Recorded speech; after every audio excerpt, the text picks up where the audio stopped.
اللہ الرحمن الرحیم۔ تو بھائیو دوستو بزرگوں، دنیا کی زندگی آخرت کی تیاری کے لیے ہے، اور یہ اس قدر کم زندگی ہے اور تھوڑی زندگی ہے کہ اگر اس کو سمجھنے کے لیے آدمی اس طرح سے سمجھے کہ سمندر میں انگلی ڈال کر یوں اٹھائے اور پانی قطرہ جو ہے اس کے ہاتھ سے انگلی کے اندر لگ جائے اور تیلی پر یہ ٹپکا دے، تو جیسا یہ سمندر بڑا ہے اور اس قطرے کے مقابلے میں، اسی طرح اس دنیا کے مقابلے میں آخرت بہت بڑی ہے، عظیم تر بڑی ہے، اور ہم نے وہاں جانا ہے، یہاں رہنا نہیں ہے۔ اور جیسے نمک پگھلتا ہے یا جیسے برف کی ڈلی پگھل جاتی ہے، اسی طرح ہم پگھل رہے ہیں عمر کے اعتبار سے، وقت کے اعتبار سے۔ ہم سب کچھ پیچھے چھوڑ کے آگے کی طرف جا رہے ہیں، سب کچھ ہم سے، لیکن سمجھ میں نہیں آ رہا۔ صبح گھر سے نکلے، آباد گھر تھا، بچے تھے، گھر والے تھے، سامان اسباب ساری چیزیں موجود، ہم سویرے گھر سے نکل گئے، شام کو آئے پھر وہی سب موجود۔ تو بات یہ نہیں ہے کہ ہم کہیں آگے نکل گئے قبر کی طرف، ہم آگے بہت نکل گئے، لگ تو ایسا رہا ہے۔ اس کی مثال ایسے لیں، ریل گاڑی میں بیٹھے ہوئے تو جناب سارے ساتھی سیٹوں پر اس پر اوپر بیٹھے ہوئے، مسافر حضرات، اور کوئی لیٹا ہوا کوئی بیٹھا ہوا ہے، اور ان کو اپنا ساکن نظر آتا ہے، ٹھہرا ہوا، لیکن کھڑکی سے باہر دیکھتے ہیں تو درخت اور بجلی کے کھمبے اور یہ باغات، اور یہ آدمی پیچھے کو دوڑتے ہوئے نظر آ رہے ہیں۔ حالانکہ یہ پیچھے نہیں جا رہے، وہ وہاں ہیں، ہم آگے جا رہے ہیں، لیکن اپنا آگے جانا معلوم نہیں ہو رہا۔ اسی طرح سے ہم جو صبح ہم نے گزاری، یہ ہم بہت آگے نکل گئے، اور اب جو رات گزار لیں گے، اور چاہے ہم اسی بسترے پر آرام کریں، ان گھر والوں کے ساتھ رہیں، اسی فیکٹری میں جائیں، اسی نوکری کی جگہ، اسی کاروبار پر وہی سب کچھ کریں، آنا جانا ادھیڑ بن لگا رہے، لیکن ایک وقت اچانک آ جائے گا۔ کیا ہوگا؟ وہ جو آخری سانس ہمارا، پورا اگلا سانس نہیں ہے، بس ختم۔ تو دوستو بزرگوں، ہم آخرت کے اعتبار سے ہماری عمریں کم ہو رہی ہیں، آخرت کی طرف متوجہ ہو جا رہے ہیں، اور جہاں جا رہے ہیں بڑی آخرت ہے، اللہ اکبر، اس کی بڑائی کے کیا کہنے، اس کی بڑائی کے کیا کہنے۔ دوستو بزرگوں، کہتے ہیں کہ ایک بزرگ نے حضرت امام غزالی رحمۃ اللہ علیہ کے متعلق بتاتے ہیں، کہتے ہیں کہ اگر یہ زمین اور آسمان کے درمیان میں رائی کے دانے بھر دیے جائیں، اس خلا کو رائی کے دانوں سے پر کر دیا جائے، اور ایک پرندہ آئے، ایک دانہ اٹھا کے چلا جائے، پھر 1000 سال تک نہ آئے، 1000 سال کے بعد پھر وہ پرندہ آئے اور دوسرا دانہ اٹھا کے لے، کہتے ہیں ہوتے ہوتے یہ زمین سے آسمان تک کا خلا دانوں سے بھرا ہوا خالی ہو جائے گا، آخرت کی زندگی ختم نہیں ہونے والی۔ دوستو بزرگوں، ہم اس زندگی کی طرف جا رہے ہیں۔ اس حضرت لقمان حکیم رحمت اللہ علیہ اپنے بیٹے کو وصیت فرماتے ہیں، بیٹا یہ دنیا بھی حرکت میں اور آخرت بھی حرکت میں۔ دنیا کی حرکت تو یہ ہے، سمجھنے کی بات، دنیا کی حرکت تو یہ ہے کہ ہر دن تجھ سے دور جا رہی ہے، اور آخرت کی حرکت یہ ہر دن تیرے قریب آ رہی ہے۔ دنیا کی حرکت یہ ہے کہ روزانہ تجھ سے دور ہوتی چلی جا رہی ہے، تو سمجھتا نہیں ہے، اور آخرت کی حرکت یہ ہے کہ ہر دن تیرے قریب آ رہی ہے۔ بیٹا اس کا غم نہ کر جو تجھ سے دور جا رہی ہے، فکر تو اس کی کر لے جو تیرے قریب آ رہی ہے، یعنی آخرت۔ تو دوستو بزرگوں، یہ ہمارا آپس کا آنا، مل بیٹھنا۔ آپ صلی اللہ علیہ وسلم کی خدمت میں بھی ایک صحابی حاضر ہوئے اور اس نے عرض کی، یا رسول اللہ صلی اللہ علیہ وسلم، یہ دنیا میں سب سے محتاط، عقل مند بندہ کون ہے، ہوشیار بندہ کون ہے؟ تو آپ نے ارشاد فرمایا، جس کا مفہوم ہے کہ وہ جو موت کو یاد رکھے، اس کی تیاری میں لگ جائے، موت کو یاد رکھے اور اس کی تیاری میں لگے، یہ ہے اصل عقل مند آدمی، اصل ہوشیار آدمی۔ تو دوستو بھائیو بزرگوں، یہ کہ ہم اب دیکھ لیجئے کیسے ہیں، یا موت کو یاد رکھتے ہیں یا دنیا کو زیادہ یاد رکھتے ہیں، اس کے لیے تیاری کر رہے ہیں یا دنیا کو سمیٹنے کی تیاری۔ تو شکر ہے اللہ رب العزت کا کہ ایسے مواقع اللہ پاک نے ہمیں عطا فرما دیے، جیسے یہ شب جمعہ ہے، ہم آپس میں آئے, مل بیٹھے, آخرت کو یاد رکھا, آخرت کے لیے فکر کی, آخرت میں کن اعمال سے. تو اس کے لیے دوستوں, بھائیوں, بزرگوں, اللہ رب العزت نے ہمیں اور آپ کو حضرت محمد صلی اللہ علیہ وسلم کہ امت میں پیدا فرمائی. ایک بہت بڑا اعزاز ہے جو اور دنیا میں کسی امت کو بھی نہیں ملا. آپ صلی اللہ علیہ وسلم کا امتی ہونا بہت بڑا اعزاز ہے. کہتے ہیں جیسے انبیاء علیہ الصلوۃ والسلام چنے گئے ہیں, چھانٹی کیے گئے, چنے گئے ہیں, اسی طرح یہ امتوں میں سے یہ امت چنی گئی ہے, چنی گئی ہوئی, منتخب کی ہوئی یہ امت ہے. تو اللہ نے ہم کو انتخاب ہمارا کیا, ہم چن لیے گئے. تو کس لیے چن لیے گئے؟ ایک کام ہمارے سپرد ہوا. وہ کون سے کام تھا؟ جو حضرت محمد رسول اللہ صلی اللہ علیہ وسلم کا کام تھا. ان کے والے کام کے لیے اللہ پاک نے پوری امت, صحابہ کرام سے لے کر, یعنی سب سے اول انسان ابو بکر صدیق رضی اللہ عنہ سے لے کر اب قیامت تک آخری والے جتنے انسان ہیں وہ اس کام والے, دعوت والے, کام والے ہیں. لوگوں میں چل پھر کر لوگوں کو اللہ کی طرف بلانے والے, لوگوں کا تعلق اللہ کی ذات سے بنانے والے, لوگوں کے اندر اللہ کا تعارف کرانے والے, اللہ کی عظمت بڑائی کے بیان والے کرنے والے ہیں. کتنے عظیم اللہ ہیں. ایک امر واحد, امر کن کے اندر, یا اللہ تو نے اتنے آسمان کھڑے کر دیے اور بغیر ستونوں کے کھڑے کر دیے. میرے اللہ تو نے اپنے امر سے زمین پھیلا دی پانی کے اوپر, اور زمین کی حالت یہ تھی کہ وہ پانی کے اوپر جیسے کشتی ڈولتی ہے ایسے ہو رہی تھی. اللہ رب العزت آپ نے اس کو جمانے کے لیے اور اس کو تھامنے کے لیے, پکڑ کرنے کے لیے اوپر اللہ تو نے پہاڑ ڈال دی. اللہ اکبر. یہ بندہ جاتا ہے شمالی علاقوں میں, یہ سفر آپ حضرات نے جماعتوں میں کیا ہوگا دوستوں, اس سے بلند ترین پہاڑ, بس تو چلتے ہی چلتے ایک پہاڑ کے دامن سے گزرتے گھنٹوں خرچ ہو جاتے. اور آدمی اگر اس کی پہاڑ کی چوٹی کی طرف دیکھے تو گویا جیسے ٹوپی سر سے گر جائے. ایسی اونچی چوٹیاں ہیں, ان کے پیچھے پھر اور چوٹیاں والے پھر برف سے ڈھکے ہوئے میرے اللہ کی قدرت کا نظام ظاہر ہوتا. ان سب کو وجود بخشنے والے, ان سب کو پیدا کرنے والے اللہ رب ایسے عظیم ذات ہیں. اللہ پاک ہے, کسی کے بھی محتاج نہیں. اللہ رب العزت نے اس ساری کائنات کو وجود بخشنے کے لیے اللہ پاک نے نہ تو کسی سے مدد لی, نہ مشورہ کیا, نہ کسی سے رائے مانگی, جیسے چاہا ویسے بنا دی اللہ پاک.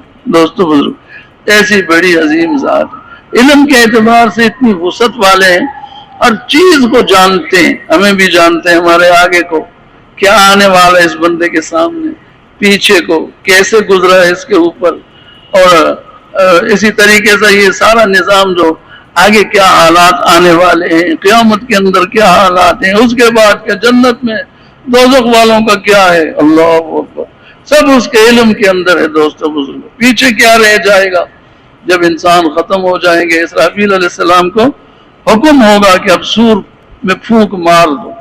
ان کے ہاتھ میں ایک آلہ ہے جس کو سور کہتے ہیں, تو وہ اتنا بڑا آلہ ہے, علماء اکرام بیان فرماتے ہیں کہ یہ آسمان و زمین اس کے اندر آ جائے, اتنا بڑا آلہ ہے. اور وہ اسرافیل علیہ السلام بھی بہت عظیم الشان, بڑی جسامت والے فرشتے, اور انہوں نے وہ آلہ لیے ہوئے, یہ بھی تک سنا کہ یوں کھڑے, تیار کھڑے.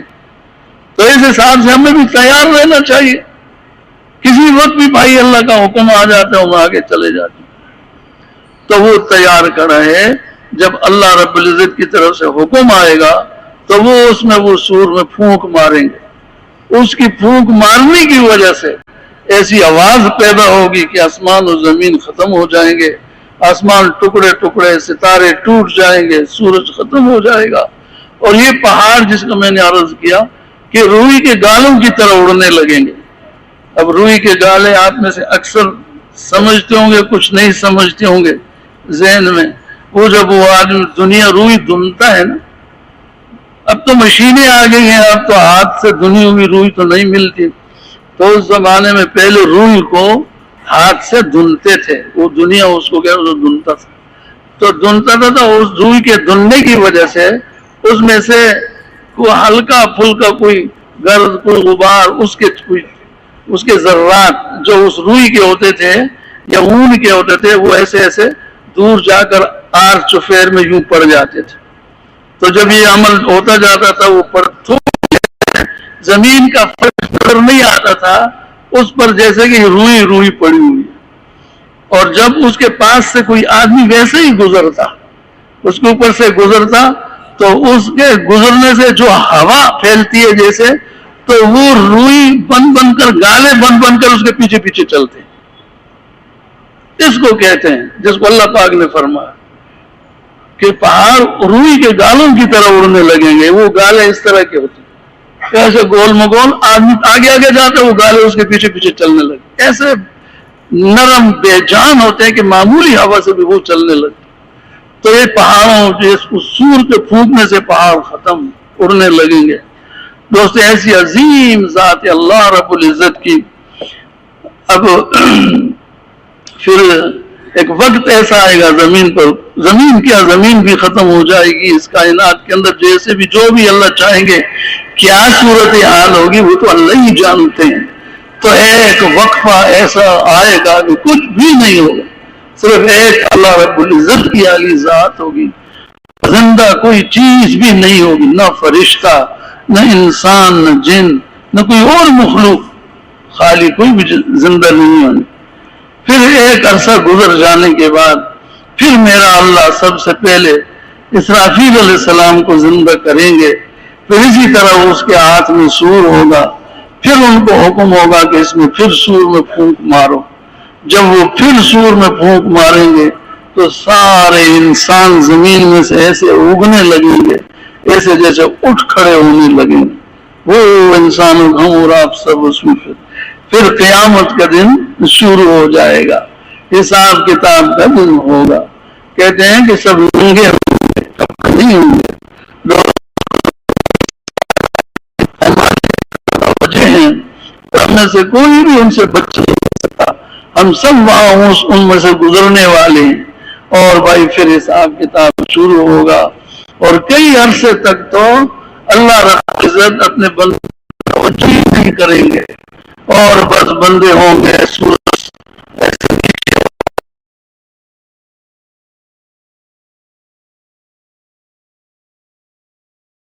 عرصہ گزرے گا. دوستوں بھائی بزرگوں، پھر اس کے بعد پھر اللہ رب العزت حضور سے انبیاء علیہ الصلوۃ والسلام، حضرت مخلوق ساری حضرت آدم علیہ السلام کے پاس حاضر ہوگی کہ آپ بابا آدم ہیں، انسانوں کے دادے امجد ہیں، جد امجد ہیں. آپ اللہ سے سوال کریں کہ اللہ پاک حساب کتاب شروع کر دیں. بہت پریشانی کا عالم ہے اور بہت بڑا یعنی مصیبت اور ابتلا ہمارے اوپر آئی ہوئی ہے. تو پھر وہ فرمائیں گے کہ میں نے اللہ کے حکم کے خلاف جنت میں وہ مجھ کو منع کیا گیا تھا، میں نے پھر وہ پھل کھا لیا تھا. اب میری ہمت نہیں ہے کہ اللہ کے سامنے لب کشائی کروں، کچھ اللہ کے سامنے اپنی جو عرضی کروں، یہ میرے اندر ہمت نہیں ہے. تو آپ چلے جاؤ نوح علیہ السلام کے پاس. وہ میں بڑے 950 سال تک، گویا کہ 950 برس تک یہ دین کے لیے مشقتیں، تکالیف، یہ ساری چیزیں برداشت کی ہیں. اور لگے رہے، بڑے صبر والے تھے اور بڑے رونے والے تھے، بڑے عارضیاں اور دعائیں کرنے والے تھے اللہ کے بارگاہ میں. امت کو بہت زیادہ سمجھایا، بڑا بجھایا، لیکن یہ کہ وہ سمجھنے بوجھنے والی نہیں. پھر آگے جو بھی کچھ ہوا بد دعا کی ساری امت. تو اس پر پھر وہ نوح علیہ السلام بھی عرض کریں گے، فرمائیں گے ارشاد مخلوقات سے کہ بھئی میں تو آج اللہ کے بارگاہ میں عرض کرنے ہمت میری نہیں ہے. میں نے اپنے بیٹے کے لیے دعا کی تھی کہ اللہ میرا بیٹا طوفان کے اندر غرق ہو رہا ہے. تو اللہ پاک نے فرمایا یہ تیرا بیٹا اس لیے نہیں ہے کہ اس کے اعمال غیر الصالح ہیں، اس لیے تو نے ایک ایسی دعا کی ہے جو اس کے لیے کرنی مناسب نہیں تھی، وہ ہے کہ جس کا مفہوم ایسا بنتا. تو پھر نوح علیہ السلام بھی کہیں گے کہ اسی طرح سے میری ہمت نہیں ہے. پھر اسی طرح کرتے کرتے حضرت ابراہیم علیہ السلام کی خدمت میں لوگ حاضری دیں گے، ان کو تلاش کریں گے حشر کے میدان میں پھر ان سے یہی کہیں گے دیکھ رہے ہیں آپ کیا حالت ہو رہی ہے انسانیت کی، کیسا ہے کیسا ہے۔ دوستو بزرگوں، یہ قصے واقعات یہ تو اچھے طریقے سے اور احسن طریقے سے ہمارے سمجھ میں آ جائیں تو علماء کرام ہی بیان فرما سکتے ہیں، لیکن یہ کہ یہ چیزیں ہمارے اندر ہمارے اوپر پیش آنے والی، اب سوچ لیں اس کے لیے ہم لوگ سب۔ اب اس کے بعد پھر وہ بھی یہی عرض کریں گے حضرت کہ بھئی آپ ابراہیم علیہ السلام کے پاس وہ بڑے زبردست نبی تھے، کیا کیا اللہ کے ہاں ان کا مقام ہے بہت زیادہ، تو اس لیے آپ وہاں پر چلے جائیں۔ ابراہیم علیہ السلام کے پاس چلے جائیں گے تو وہ بھی کوئی عذر بتا دیں گے، علماء جانتے ہیں ہم بات اگر ادھر ادھر بھی کچھ کر لیں بڑے لوگ ہیں تو وہ بھی اپنا ایک عذر بتا دیں گے کہ اس وجہ سے میں اللہ کی بارگاہ میں لب کشائی نہیں کر سکتا۔ دیکھو دوستو بزرگوں، کیسی عظمت والے اللہ ہیں، کیسی بڑائی والے اللہ ہیں ہمارے اللہ۔ تو دیکھو ہم دن بھر کیسے ادھر ادھر کی باتیں بھی کر لیتے ہیں، گناہ کے کام بھی کر لیتے ہیں اور اللہ کو ناراضگی والی چیزیں بھی کر لیتے ہیں، اور توبہ استغفار کی بھی وہ نوبت نہیں آتی۔ تو ایسے اللہ کے نبی اللہ سے کام تھے، اور یہ بھی کہا جاتا ہے کہ یہ آسمان تھراتا ہے، کپ کپاتا ہے، چرچراتا ہے اللہ رب العزت کی عظمت کی بوجھ سے، آسمان بھی کپ کپاتا ہے اور چیز لرزتی ہے، فرشتے گھبراتے ہیں۔ حضرت جبرائیل علیہ السلام کے تو اتنے بڑے فرشتے ہیں کہ ان کا قد ان کے پیر تخت سرا اور سر عرش معلیٰ کے نیچے آ جائے اور 600 پر میں سے 2 کھولیں، یہ زمین آسمان بھر جائے۔ پتہ نہیں کیا ایسی مخلوق ہے اللہ رب العزت کی۔ تو کہتے ہیں جبرائیل علیہ السلام کہ جب مجھے حکم دیتے ہیں اللہ پاک، مجھے کوئی پیغام دیتے ہیں، کوئی وحی دے کے پیغمبروں کے پاس بھیجتے ہیں، تو اللہ کی عظمت کی وجہ سے میں ایک چڑیے جتنا بن جاتا ہوں، اتنا چھوٹا ہو جاتا ہوں اللہ کی ہیبت سے، اس کی کبریائی سے، اس کی بڑائی سے۔ تو ایسے بڑے اللہ ہیں۔ تو اس پر وہ حضرت ابراہیم علیہ السلام بھی عذر کر لیں گے کہ میں تو نہیں جا سکتا، اور پھر وہ آگے کا راستہ بتاتے چلے جائیں گے، اور نبی یہاں تک کہ سلسلہ چلتے چلتے چلتے تو حضرت عیسیٰ علیہ السلام تک پہنچ جائے گا۔ اے عیسیٰ، آپ بڑے بزرگیدہ تھے، اس طرح، اور آپ مریم کے بیٹے، بغیر باپ کے اللہ نے آپ کو پیدا کیا، اور آپ ایسے تھے ویسے، یعنی آپ مٹی کے پرندے بنا کر پھونک مارتے اڑنے لگ جاتے تھے، مادرزاد نابینا کوڑیوں کو اور ایسے لوگوں کو پر ہاتھ پھیرتے وہ سیدھا ہو جاتے، ٹھیک ٹھاک ہو جاتے، اور بہت بڑی چیزیں۔ اور وہ حضرت عیسیٰ علیہ السلام اب بھی حیات ہیں چوتھے آسمان پر، یہ کتنی ساری چیزیں، تو ان کو بھی ایسے ہی عرض کریں گے۔ عیسیٰ علیہ السلام بھی عذر کر لیں گے کہ مجھ کو تو لوگوں نے خدا کا، نصارہ اور یہودیوں نے خدا کا بیٹا مجھ کو بتایا ہے، اس لیے میں تو نہیں، میرے اندر ہمت نہیں ہے۔ تو پھر اللہ پاک اگر پوچھیں گے میں کیا جواب دوں کہ تو نے ان لوگوں کو بتایا؟ تو دوستو ایسے ڈر گھبراہٹ کی شکل میں پھر وہ عیسیٰ علیہ السلام ایسے ارشاد فرمائیں گے کہ آپ نبی و آخر الزمان کی خدمت میں چلے جائیں، محمد الرسول اللہ صلی اللہ علیہ وسلم کی خدمت میں حاضری دے دیں، اور اپنی یہ عرضی، اپنی یہ مشکلات ان کے سامنے رکھ لیں، پھر وہ دیکھتے ہیں۔ تو حضور پاک صلی اللہ علیہ وسلم کی خدمت میں مخلوق حاضر ہوگی اور ان سے عرض کرے گی یا رسول اللہ، آپ اللہ کی بارگاہ میں آپ سفارش فرما دیں کہ مخلوق کا حساب کتاب شروع ہو جائے۔ اللہ، پھر آپ صلی اللہ علیہ وسلم ارشاد فرمایا جس کا مفہوم ہے کہ میں سجدے میں سر رکھ کے وہ تعریف اللہ کی بیان کروں گا کہ آج دنیا میں وہ کلمات مجھ کو نہیں آتے، اتنے عظیم کلمات، اتنی آہوزاری اور آہوگری اور زاری والے کلمات، جو بھی وہ کلمات ہوں، کتنی اونچائی والے ہوں، تو سجدے میں رکھ کر میں سر اپنے اللہ کو ان کلمات سے پکاروں گا۔ پھر اللہ پاک کی طرف سے آئے گا کہ اے میرے حبیب، تو اپنا سر سجدے سے اٹھا، آج وہ ہوگا جو تو چاہے گا۔ اللہ کتنی بڑی عظمت، کتنی بڑی شان. آج جو تو چاہے گا آج وہ ہوگا. آج تجھ کو میں راضی کروں. دنیا میں کیسے کیسے مشکلات جھیلے ہیں.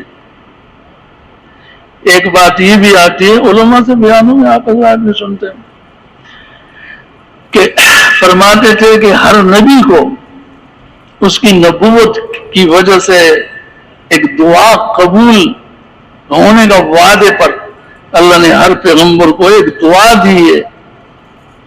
آدم علیہ السلام سے لے کر عیسیٰ علیہ السلام تک پیغمبروں کو، ہر نبی کو اس کی نبوت کی ایک دعا دی گئی. اب فرماتے جس کا مفہوم ہے کہ ہر نبی نے وہ دعا اپنی زندگی میں ہی مانگ لی. کوئی مشکلات کسی وقت جو بھی کچھ آئی مانگ لی اللہ سے، اللہ نے ان کی دعاؤں کو پورا فرمایا. اور میں ساری مشقتیں، ساری تکالیف اپنے اوپر جھیل کر برداشت کر کے اس دعا کو آخرت میں اپنی امت کے لیے محفوظ کر کے رکھا ہوا. یہاں مانگوں گا اللہ سے اپنی امت کے لیے. دوستو، بھائیوں، بزرگوں، اللہ رب العزت نے ایسے نبی کی امت کو میں ایک اور بھی ہے، کہتے ہیں کہ قیامت کے دن آپ کا احساس بہت ہوگا اور بڑا اونچا آپ کا مقام اور بڑی آپ شان اور عزت والے، دنیا میں بھی تھے آخرت میں بھی، جس کے انتہا نہیں. تو آخرت میں مقام محمود لایا جائے گا جو ایک ہی ہے، ایک مقام عزت والا تخت ہے، وہ کہ جیسے بادشاہوں کا ہوتا ہوگا یا کوئی ایسا. تو وہ تو ایک، تو وہ آپ سے فرماتے وہ مجھے ہی ملے گا ایک. تو جب وہ تخت آئے گا ان کے قریب رکھا جائے گا تو بڑی محبت سے، پیار سے اللہ رب العزت فرمائیں گے میرے حبیب اس تخت کے اوپر بیٹھ جاؤ. تو حضور پاک صلی اللہ علیہ وسلم اللہ رب العزت کا حکم ماننے کی وجہ سے اپنا مبارک ہاتھ اس تخت پر رکھ دیا.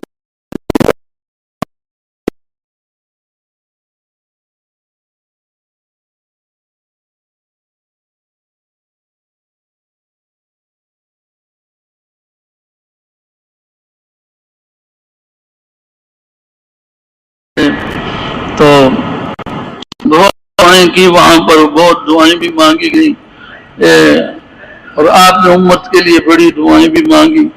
ایک مقام ایسا بھی آیا کہ اللہ رب العزت نے پوچھا، کمی زیادی اللہ معاف کرے، ہم تو پڑے ہوئے لوگ ہیں نہیں. تو پوچھا جب ملاقات ہوئی تو اے میرے حبیب، جب کوئی دوست سے ملتا ہے اس کے لیے کوئی چیز لے کے آتا ہے تو تو میرے لیے کیا لے کے آیا؟ تو حضور صلی اللہ علیہ وسلم ارشاد فرمائیں گے التحیات للہ والصلوات والطیبات. تو پھر جواب ہوگا السلام علیکہ ایھا النبی ورحمۃ اللہ وبرکاتہ. حضور صلی اللہ علیہ وسلم اس کے جواب میں السلام علینا وعلی عباد اللہ الصالحین. اپنی امت کو وہاں بھی یاد کر لیں. کسی مقام پر اپنی امت کو بھولتے نہیں، یاد کرتے. یہی جو آج ہوا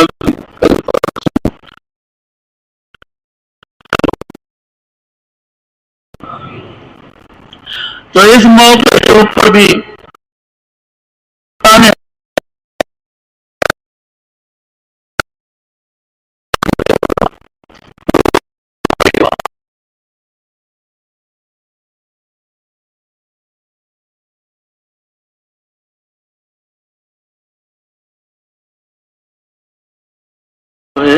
حضور پاک صلی اللہ علیہ وسلم نے عرفات میدان کے اندر دعائیں مانگی ہیں، لمبی دعائیں مانگی ہیں. اونٹ کے اوپر بیٹھ کر، اونٹنی کے اوپر بہت لمبی لمبی دعائیں مانگی ہیں، بہت لمبی لمبی دعائیں مانگی ہیں. مانگتے رہے مانگتے رہے مانگتے رہے مانگتے رہے اپنی امت کے لیے. تو ان کے اوپر یہ ان کو بتایا گیا، ارشاد ہوا کہ آپ کی ساری امت کی مغفرت کر لوں گا، آپ کی ساری امت کو بخش دوں گا سوائے ظالم کے. ظالم سے پوچھ ہوگی جس نے لوگوں پر ظلم کیا ہوئے، ظالم ظلم ڈھائے ہوئے ہیں اور مظلوم لوگ کچھ کر نہیں سکے دنیا میں، اس کا کچھ نہ بگاڑ سکے، اور ان کے اوپر ظلم کر کے، اور انہوں نے اتنے مجھ سے بیگانہ، اتنے مجھ سے دور، اتنے مجھ کو بھلا دیا لوگوں نے کہ وہ ظلم پر ظلم لوگوں پر کرتے رہے۔ اور ایسے لوگوں سے پوچھ ہوگی، ایسے لوگوں کو پکڑ ہوگی قیامت کے دن، باقی ساری امت معاف کر دوں۔ تو آپ صلی اللہ علیہ وسلم پھر وہاں سے روانہ ہوئے مزدلفہ کی طرف واپس۔ تو مزدلفہ جب تشریف لائے، وہاں پر جب پھر دونوں نمازیں پڑھی، پہلے مغرب پھر عشاء، اس کے بعد پھر اللہ پاک سے مانگا۔ سوچ کرنے کی بات ہے۔ اس پر وہ خاموش نہیں ہو کے بیٹھ گئے کہ بھئی ظالم کو پکڑوں گا اور بس، خاموش نہیں۔ پھر مزدلفہ کے اندر آہوزاری شروع ہوئی، تو پھر اس میں اللہ پاک سے یہ درخواست کی کہ اے اللہ پاک، یا اللہ پاک، اگر تو نے میری امت کے ظالموں کو پکڑ لیا تو بہت ساری امت پکڑ میں آ جائے گی، شاید تو اگر دوزخ میں ڈالے گا تو جہنم میں چلی جائے گی امت میری۔ اے اللہ، تو مظلوم کو اپنی طرف سے دے دے، ظالم کے بدلے، جو ظالم نے ظلم کیا ہے، جو بھی کچھ کیا ہے، اس کا بدلہ تو اپنی طرف سے ان مظلوموں کو دے دے جن پر ظالموں نے ظلم کیا۔ یا اللہ، ان کی خلاصی کر کے، اپنی طرف سے دے کر خلاصی کر کے، اللہ میرے امت کے ظالموں کو بھی معاف فرما دے، بخش دے۔ تو دوستو بزرگوں، علماء فرماتے ہیں کہ یہ دعا مزدلفہ میں قبول ہو گئی۔ تو آپ صلی اللہ علیہ وسلم گریہ وزاری میں تھے، آنکھوں میں آنسو بھی تھے، اور مبارک چہرے پر مسکراہٹ بھی تھی۔ تو صحابہ کرام جو قریب تھے انہوں نے سوال کیا کہ ایک طرف تو آنکھوں میں آنسو ہیں، دوسری طرف مسکراہٹ ہے۔ کہنے لگے ہاں، جب میری یہ دعا قبول ہو گئی تو شیطان جو ہے نا، وہ سر سے زمین سے مٹی اٹھا رہا ہے، اپنے سر کے اوپر ڈال رہا ہے۔ بس میں تو آج ذلیل ہو گیا، میں تو آج میرے سارا کیا کرتایا سارا ختم ہو گیا، امت کو حضور نے مجھ سے چھڑا لیا، اللہ کے عذاب سے بچا لیا۔ تو بھائیو دوستو، ایک مثال کے طور پر، اس کے سامنے ایک مثال کے طور پر ایک اور تھوڑا سا واقعہ میں عرض کیے دیتا ہوں، جو اس سے ملانے کی غرض سے کہ ہمیں کیا کرنا چاہیے ایسے موقع پر۔ جب آپ صلی اللہ علیہ وسلم ہمیں دنیا میں نہیں بھولے، جیسے کوئی بزرگ کہتے ہیں کہ غاروں میں جا جا کر رونے والی کی یہ امت ہے۔ ہمارے لیے غاروں میں بھوکے پیاسے روئے، میدانوں میں روئے ہیں، جنگ خندق میں ہمارے لیے روئے ہیں، بدر میں روئے ہیں، اور احد میں پریشان ہوئے ہیں، اور یہ سارے آپ ہمارے لیے ہوئے۔ تو یہ ہوا کہ ایک حدیث پاک میں آتا ہے کہ جب کوئی سفید ریش بزرگ آدمی، بوڑھا آدمی کوئی گناہ کرتا ہے تو فرماتے ہیں اللہ پاک کہ جب اس کو بدلہ یا اس کی پکڑ آتی ہے تو فرماتے ہیں، اللہ پاک فرماتے ہیں، جس کا مفہوم ہے کہ میں اس کی سفید داڑھی سے شرما کر اس کو معاف کر دوں، اس کو معاف کر دیتا ہوں، میں نے اس کو معاف کر دیا۔ تو اس پر حضور صلی اللہ علیہ وسلم کی آنکھوں میں آنسو آ گئے۔ کسی نے یہ پوچھا یا رسول اللہ، یہ تو خوشی کی بات ہے کہ سفید ریش کی اللہ پاک نے خلاصی فرما دی، باوجود اس کے اس نے نافرمانی کی، پھر بھی اس نے بچا، اللہ پاک نے معاف کر دیا۔ تو آپ صلی اللہ علیہ وسلم نے یہ فرمایا جو بات میں یہاں پر عرض کرنا چاہتا ہوں۔ آپ نے فرمایا کہ میں اس لیے میرے آنکھوں میں آنسو آ گئے کہ اللہ رب العزت تو بوڑھے مسلمان کو سزا دیتے ہوئے شرمائیں، اور مسلمان جو ہے بوڑھا وہ گناہ کرتے ہوئے اللہ سے نہ شرمائے۔